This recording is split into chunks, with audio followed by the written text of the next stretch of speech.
Thank you, Ralph. Thank you, James, and thank you, Antonella, for that very insightful and helpful session. Many thanks to all three of you for your contribution this afternoon. It's very, very much appreciated. So as we reach the final session, that is my closing of today's forum. I just want to reflect on the session we had on sustainability, which was incredibly helpful, and I thank all of the contributors to that session for being very open and very helpful. I mean, my takeaways from that session, clearly the regulatory framework is evolving fast, and sustainability continues and I suspect will continue to be a hot topic for some time to come. It was great to hear that the news from COP26 was actually quite positive overall, and the introduction of the new Sustainability Standards Board is a great move forward and will help significantly improve accountability and reporting. I think just to add my own comment on that, I think COP for the first time very much put business at the forefront of the solution. And not just all business, but financial services. I'm always very proud that within our community, amongst our businesses, we are the provider of the solution to many of society's problems. And I think we will have our firms and our industry will bring a huge amount to bear to ensure that we stand a very good chance of keeping within the 1.5 degree Celsius target. And that brings with it an enormous amount of responsibility on us as internal auditors. Ultimately, if we are to provide assurance and be influential on this topic, we must really make sure we are able to provide the best and most helpful insight into how things are progressing. I think the starting point, as the panel suggested, around ensuring that we all really do understand what sustainability means within our own organisations.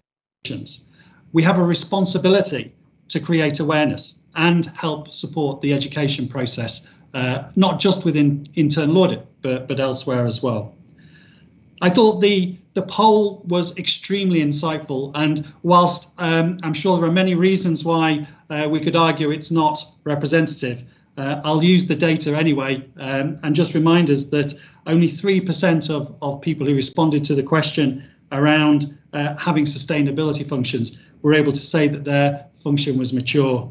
And 18% of respondents said that the discussions around sustainability functions were still just in the discussion phase.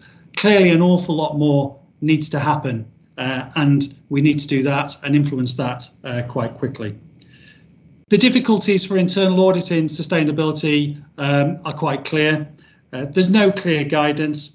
There are no frameworks for sustainability, and we have a responsibility as professionals to help develop that and roll that out across our industry and our practitioners.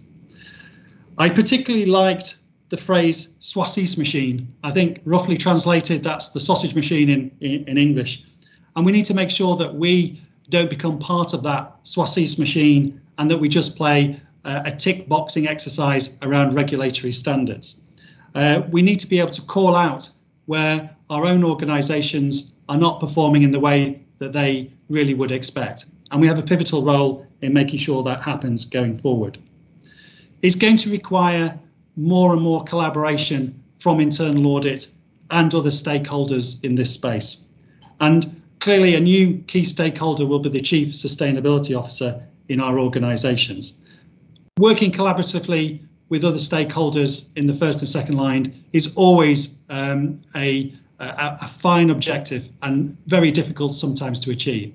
I think on this topic we must try harder and we must work really hard to make sure that we all play our respective roles.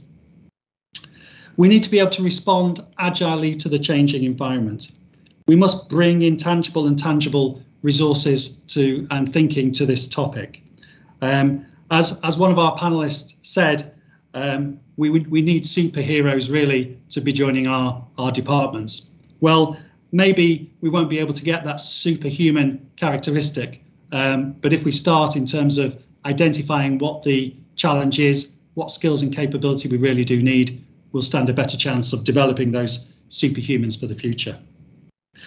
Moving on to the last session, as I say, thank you ever so much to the panel for providing us with some great thinking and insights. The paper that was produced by the Insurance Committee really is a very good read, and I recommend it to everybody as a starting point to be thinking about what the future impact may be.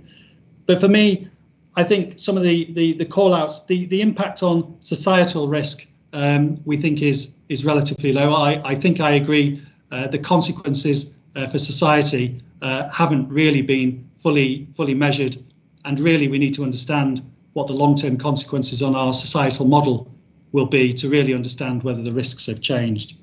The obvious risks around operations and fraud, I think we stand a very good chance of being able to provide some insight and assurance around that. I think we must continue to focus on high-risk topics like liquidity and cash management. These are the 101 type activities that internal audit absolutely plays a key role in providing assurance over.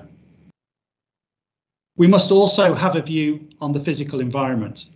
I think there was a great discussion about what the role of internal audit is, how we will do our job effectively, what does that mean for providing ongoing assurance, all topics to be discussed in the changing environment.